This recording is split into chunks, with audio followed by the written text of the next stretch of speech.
김진 전 중앙일보 논설위원회 이번 발인이 있었습니다. 근데 여기와 더불어서 많은 분들이 여전히 의문점을 가지고 계시고 또 나아가선 안타깝다라는 분들과 아니다. 차라리 차마 말을 잊지 못하겠지만 차라리 뭐 이런 반응인 분들도 많습니다. 자, 그런데 이 고인의 별세 이후에도 참 많은 기사화 되지 않는 이런 상황 제가 충분히 설명을 드렸습니다만 자, 이런 이야기들이 나오는 거죠. 이번 의문점들이 드디어 진실이 밝혀졌다. 애당초 굉장히 활발하게 활동을 했었던 고인이기 때문에 이번 사태가 더 많은 분들에게 특히나 큰 놀라움으로 다가왔던 것 같습니다. 그리고 양쪽 진영에 있어서 사실 비판과 응원을 다 받아왔었던 고인이기 때문에 이번 별세 소식이 더욱더 많은 분들에게 이야기가 회자가 되고 있는 것 같아요. 자, 그렇다면 어떤 내용이 올라왔느냐. 사실 이 고인의 유서가 요번에 공개가 되기도 했습니다. 자, 근데 이 유서 내용을 말씀드리기 이전에 왜 고인이 지금 이렇게 주목받을 수밖에 없는지에 대한 많은 사건들이 재조명이 되고 있습니다. 그래서 이 당시 때 내용을 기사화된 걸 살펴보면 최근 6월 지방선거를 앞두고 이 정치적 이슈가 연일 나오고 있지 않습니까? 정말 난리도 아니다 이렇게 말씀드릴 수 있는데 이때 유력 언론사인 중앙일보 기자 출신의 보수 논객 정치 유튜버로 활동하고 있던 고인의 근황이 당연히 관심이 모일 수밖에 없습니다. 왜냐하면 지방선거를 앞두고 이런 일이 벌어졌기 때문인 것 같아요. 본디 국민의힘 강성 지지자였지만 윤석열 내란 이후 비판하고 있는 그의 최근 컨텐츠 행보가 굉장히 관심을 모았고 그와 동시에 과거 노 전 대통령의 사건과 관련해 막말을 했었던 이력까지 재조명되고 있다. 이렇게 말하고 있습니다. 그러면서 뭐라고 했느냐? 정규제, 조갑제, 고성국 득과 함께 오랜 기간 국민의힘 지지 성향의 보수, 우파의 스피커로 활동을 했다라는 거죠. 각종 정치 토론과 비평 프로그램에 특히 출연을 해오기도 했습니다. 근데 이 중앙일보 기자 출신이다 보니 특히 방송 출연이 많았어요. 더불어 과거부터 꾸준히 국민의힘 계열 정당과 후보들을 강하게 지지하는 성향을 보였지만 지난 2024년도 12월에 발생했던 이 비상계엄 사건을 거치면서 굉장히 강한 비판 의식을 여러 번 드러냈습니다. 현재도 당적은 국민의힘이지만 최근 그의 이 컨텐츠 행보를 살펴보면 대부분 국힘 소속의 정치인들을 비판하는 영상이 대다수였단 말이죠. 더불어서 최근 당에서 제명이 되며 무소속 상태였던 한동훈 전 장관에 대한 굉장히 우호적인 스탠스를 취하게 되면서 이 지지자들에게 인기를 끌었지만 반면 어떤 일이 있었겠습니까? 계속하여 국힘 소속 정치인들을 비판하고 심지어 제명당한 한동훈 전 장관을 우호적으로 말하다 보니 반대 세력들에게도 많은 비판을 받을 수밖에 없었다라는 겁니다. 제가 볼 땐 그 숫자가 오히려 더 많은 것 같아요. 이것뿐만이 아닙니다. 특히 과거 노 전 대통령의 직접 언급 이야기도 논란이 되고 있습니다. 이 당시 때 왜 도덕성이 추락했냐? 노 전 대통령이 어떻게 해서 그런 일이 벌어졌느냐? 내가 그를 마지막으로 본 건 이 풍경을 보고 싶어 부엉이 바위를 2번이나 올라갔고 다리가 떨렸고 그때 느낀 것이 뭐냐면 바로 노 전 대통령은 염치가 있는 사람이다. 그래서 그런 결정을 한 이유가 자기 몰래 가족이 불법 자금을 받았다라는 것을 알고 놀랄 수밖에 없었을 거다. 그러자 이 당시 때 유시민 작가가 예의를 지켜야 한다 반박을 했던 거죠. 그러자 고인은 언론에 보도가 됐고 사법적으로도 끝났다. 하지만 유시민 작가는 사실관계가 확인이 안 됐다. 공소권이 없습니다. 라고 분개하기도 했습니다. 자, 그러다 보니 당시에도 비판 여론이 많았죠. 그러니 어떻습니까?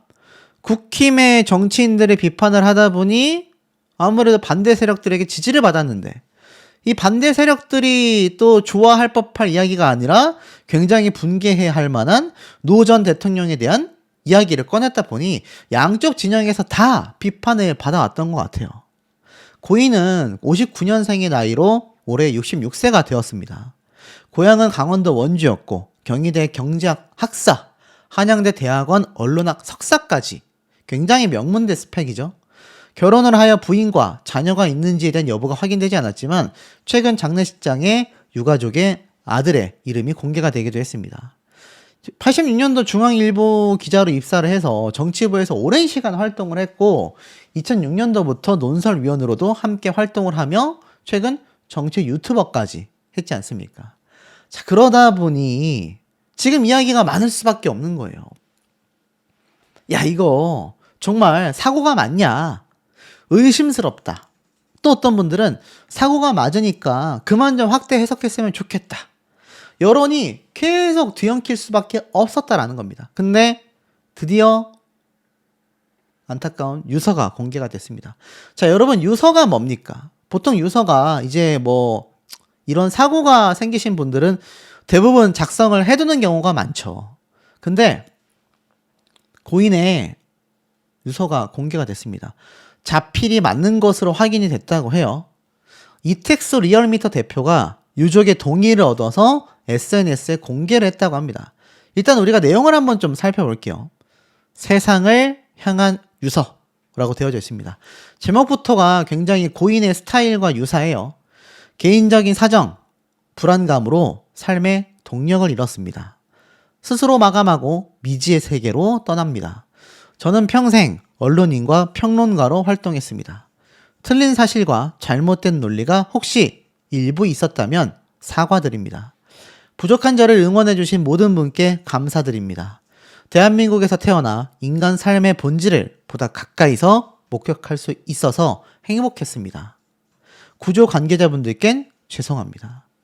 26년도 4월 김진 전 중앙일보 논설위원 사전 연명의로 의향서를 등록했습니다. 코마에 빠지면 장기를 기증해주세요 라고 되어져 있습니다. 어떻습니까? 사실 고인은 이미 마음의 정리를 다 끝냈던 걸로 생각이 들고 심지어 이 연명하고 싶지 않고 장기를 나중에 기증해달라 라는 말까지 남겼을 정도로 확고한 의지를 가졌던 것으로 생각이 됩니다. 뭐 온라인 상에서 이게 자필이 맞냐 아니냐 이런 얘기도 나오고 있는데 제가 볼 때는 자필이 맞는 것 같습니다. 내용도 그렇고요. 또 어떤 분들은 어떤 보이지 않는 압박에 의해서 작성된 거 아니냐, 너무나 이제 멀리 간 추측성 발언이 나오기도 하는데 경찰이 그렇게 또 호구는 아니지 않습니까? 아마 큰 사건인 만큼 그랬다면 굉장히 파헤쳤을 것이고 유가족들도 가만히 있지 않았을 겁니다. 제가 보는 고인의 삶은 그래요. 자신의 소신 발언을 하고 싶었던 것 같지만 결국 그 소신 발언이 틀린 사실과 잘못된 논리가 일부 있었다면 이라고 가정을 할 정도로 사람은 신이 아니잖아요. 분명히 실수가 있을 수밖에 없고 소신대로 살다 보면 반대 세력과 충돌이 있을 수밖에 없습니다. 하지만 이 정치계라는 것이 워낙 굉장히 무서운 곳이잖아요. 유튜버들 중에 정치 유튜버 하는 분들 전 대단한 것 같습니다. 저는 엄두를 못 내겠거든요. 이게 아무래도 연예가 소식에 올라왔던 내용이다 보니 제가 연예 이슈를 전달드리다 보니까 이 내용을 말씀드릴 수 있는 거지, 저는 앞으로도 정치와 관련된 밀접한 사항은 전달드리기 힘들 것 같아요. 하지만 이번 사건을 본다면 결국 한 사람의 삶이 소신대로 산다 한들 이렇게 많은 압박감을 느끼게 되는 것이고, 아마 고인을 생전에 많이 보셨던 분들은 굉장히 단호하고 이렇게 자신의 삶을 마감을 스스로 할 정도로 유서까지 작성해 두고 장기 기증도 이야기를 할 정도인 걸 보면 굉장히 단호한 분으로 저는 생각이 듭니다. 자, 그러다 보니까 이게 더 이상 의문사에 대한 이야기는 나오면 안 되지 않나. 유가족들이 이걸 왜 공개를 허락했을까요? 아마 이 유튜버들 중에 굉장히 뜬구름 잡는 사람들, 나아가서는 이것을 악용해서 글을 쓰는 사람들, 아마 이들을 더 이상 지켜보기가 유가족 입장에선 힘들었을 거라고 저는 생각이 듭니다. 자, 그러다 보니 이 내용이 공개가 될 수밖에 없지 않았나. 그리고 이렇게 장례식장 현장의 사진까지 함께 동시에 공개가 된 것이 아마 그 이유가 아닌가. 실제로 이택수 대표는 고인의 유서를 공개하게 된 배경이 인터넷과 유튜브들을 통해 확산되는 악의적인 가짜뉴스를 바로잡기 위함이다 라고 설명을 했습니다. 그리고 고인 역시 생전에 자신의 유서를 꼭 공개해달라라는 메모를 남겼다고 해요. 그러니까 사실 저 같은 경우는 기사화되어 있는 내용들만 전달해 드리고 있지만 이거 뭐 말도 못 담을 막 인천대교와 연관 지어가지고 막 베트남발 가짜 뉴스가 지금 빗발치고 있습니다. 그러니 조회수는 많이 나오겠지만 이 고인이 지켜볼 마음, 유가족들과 지인이 지켜보는 마음이 어떻겠습니까? 그러면서 이 대표는 이렇게 얘기를 했어요. 고인과의 인연을 회고하며 안타까움을 드러냈다. 과거 김 전 위원과 김호준 딴지일보 총수 등과 함께 교류했었던 일화를 언급하며 최근 심화된 정치적 양극화와 모친상 이후 고인이 겪었던 고독감을 헤아리지 못한 점에 대해 후배로서 너무나 죄송하다. 특히 고인은 너무나 생전에 외로웠을 것 같다. 이런 좀 예상이 저는 되는 것 같아요. 그리고 이 인천 자연공원, 가족공원에 장지가 되었고 이것이 이제 그 현장으로 보여집니다. 그래서 제가 인터넷에서 검색을 해가지고 보여드리고 있지만 이게 또 굉장히 이렇게 바닥에 쫙 고인들을 기리는 이런 화단이 마련이 되어 있고요. 여기에 이제 고인이 안식을 취했겠지만 아무래도 언론사와 또 많이 회자되는 걸 원치 않았던 본인의 마음과 유가족들의 어떤 당부가 있었기 때문에 취재진이 몰려가거나 이것을 촬영하지 못했고 상당히 좀 담담하고 어찌 보면 좀 썰렁하다라고 말할 수 있을 정도로 아마 가족들만 이곳을 지켰을 것으로 저는 예상이 좀 됩니다. 뭐 전해 들은 이야기에 따르면 또 그랬었다라는 말도 있기 때문에 이것이 현장이나 발인 모습들이 공개되지 못한 이유는 아마 여기 있지 않을까라는 생각이 들고 고인을 추모하거나 또 회자되는 이야기가 여전히 많이 나오고 있습니다. 라고 강조를 했습니다. 심지어 이 당시 때 문재인 전 민주당 대표가 이 좌파 세력의 큰 아들이며 안희정 충남지사는 막내 아들이다라고 비판을 하면서 모두 같은 세력이다 라고까지 맹렬히 이야기를 했습니다. 그래서 7,500만 자유민주 통일국가가 되는 것이 나의 꿈이다. 보수를 개혁하여 좌파 정권을 막고 대한민국을 재건하겠다. 자, 제가 정치는 잘 모르지만 이 정도로 맹렬하게 보수 진영에서 입장을 말했다라고 한다면 보수 논객이라고 칭할 만합니다. 그런데 어느 시점부터였을까요? 고인에 대한 많은 논란거리가 발생을 하게 됐던 거죠. 제가 찾아보니 이런 내용이 있었습니다. 보수 논객 김진, 국힘, 늙은 거북들이 모여 사는 삶이다. 제대로 망했다. 야, 이게 같은 보수 진영의 논객이라고 하기에는 지금 이 국민의힘당을 맹렬하게 비판했다라는 사실이 아마 보수 진영을 지지하는 분들 입장에서는 굉장히 분개함을 느끼게 했을 것 같아요. 그러면서 특히 탄핵 반대 김문수 대통령 후보 선출에 혹평을 남겼다 라고 되어져 있습니다. 이 고인께서는 이렇게 얘기를 했더라고요. 자신의 유튜브 채널에서 김 후보의 승리로 끝난 국민의힘 대선 경선을 크게 혹평하며 개표가 발표되고 전당대회가 끝날 때까지 아주 제대로 망했다 라고까지 비판을 하기도 했습니다. 자, 그런데 이 앞선 기사 내용을 보면 유족은 아들 김찬호 씨가 있고요. 빈소는 삼성 서울병원 장례식장에서 마련이 되어져 있고 발인은 13일 오전 10시로 예정이 되어 있었습니다. 장지는 인천 가족공원이라고 되어져 있는데 자, 이 장례식장에서 많은 유족분들과 빈소를 찾은 조문을 오신 조문객들의 오열과 탄식이 쏟아졌다라고 이야기를 드릴 수밖에 없는 내용이 있습니다. 조금 더 설명을 드리자면 자, 이렇게 보수 논객으로 활약했다라는 고인의 상황과는 다르게 몇 가지 논란이 더 있었어요. 이것도 작년 4월 달의 기사인데 헌재 이미 8대0 합의를 봤다. 5대3 기각 가능성은 제로다. 결국 윤석열 전 대통령의 탄핵 심판과 관련하여 내부적으로 8대0으로 헌재가 합의를 봤다. 막 이런 주장을 했단 말입니다. 사실 보수 진영이다 보니까 어찌 본다면 단순 논리로 보수 진영의 편을 들어야 하는데 이 고인은 사실 진보 성향에서 좋아할 만한 좌파들의 성향이 좋아할 만한 발언들도 많이 했었다라는 비판이 나오고 있다라는 겁니다. 근데 또 이 당시 때는 이러한 말을 했어요. 방송에 등장을 해서 김 전 위원은 이러한 말을 했다라고 되어져 있습니다. 대표적으로 노 전 대통령이 어떻게 사과하셨느냐.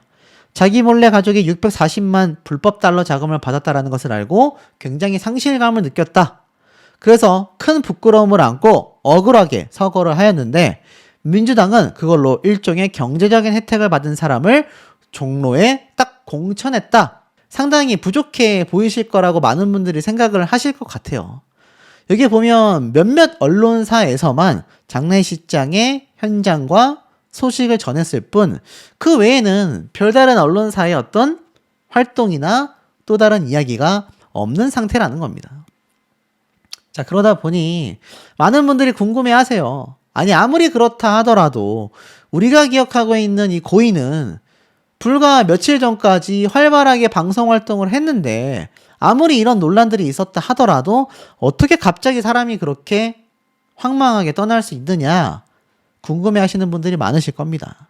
저 역시 거기에 대해서 뭐 의문점을 제기하고 논평을 할 수 있지만 결론부터 말씀드리면 저도 개인적으로 자제를 좀 하고 싶습니다. 왜냐하면 유족분들이 원하지 않으신다고 해요. 그리고 이 정치부 언론인들 입장에서도 이런 고인에 대한 케이스의 경우 사고 아닙니까? 그러다 보니 이런 경우는 가급적이면 기사화하는 걸 지향한다고 해요. 그런 모든 어떤 상황적인 것이 맞물려 들어가면서 고인에 대한 관련 소식들이 뚝 끊긴 것처럼 보이지 않나. 유족분들 입장에선 통탄할 수밖에 없을 겁니다. 그리고 굉장히 비참한 마음이 들 것이고 굉장히 오열할 수밖에 없다. 제가 뭐 현장 취재를 할 수는 없습니다만 전해 들은 바에 따르면 굉장히 침통한 분위기라고 합니다. 왜냐하면 이게 뭐 호사라는 건 없다라고 말할 수 있겠지만 호사가 아니지 않습니까? 그래서 이런 걸 보면 제가 이런 이야기를 좀 말씀을 드리고 싶어요. 이 고인의 입장에서 볼 때 한평생 정말 지어왔다고 해요. 그럴 때 해주신 고언 중에 자신이 받아들인 것도 많았지만 그렇지 않았던 것도 있었다고 합니다. 하지만 지나고 보니 선배님의 말씀이 다 맞았다라고 이야기를 해요. 자신이 제명당한 뒤에 이 고인께서 추운 날 직접 항의 집회에 참석하여 연단회까지 올랐다라고 이야기를 전했습니다. 막상 그렇게 도와주실 때는 자신에게 미리 연락 한 통도 안 하시고 도움을 줬다라고 합니다. 해안과 용기를 겸비한 애국자 선배님을 추모한다, 잊지 않겠다. 마지막 방송에서도 저에 대한 진심 어린 말씀을 해주셨고 깊이 새기겠다. 편히 쉬십시오라고 말을 했습니다. 굉장히 친한 것으로 알려진 한동훈 씨가 이렇게 고인에 대한 추모를 하고 여기에 대한 어떤 논란이나 의문점을 품고 있지 않지만 사실 이 고인을 오랜 시간 지켜왔던 많은 분들은 의문점을 제기하고 있습니다. 왜 갑자기 이런 사건이 터졌을까? 정말 신기하다. 물론 고인에 대한 명복이 우선적으로 빌어지고 있는 상황이기도 합니다. 자, 그리고 나아가선 이 고인에 대한 예전 발언을 보면 이러한 말을 한 적이 있어요. 젊은이들이 어지럽힌 나라 노인이 구한다. MBC 100분 토론에서의 발언이 논란대에 서기도 했지만 24년도에 상당한 소신 발언을 했다라는 평가와 아니다. 세대를 비하하는 발언이다. 굉장히 논란의 중심에 선 바 있습니다. 이 당시 때 현재 총선 위기론에 빠진 여당이 만회할 수 있는 유일한 변수가 60대 이상들의 아주 높은 투표율, 예상 외의 높은 투표율이다. 젊은이들이 망친 나라를 노인이 구하게 된다.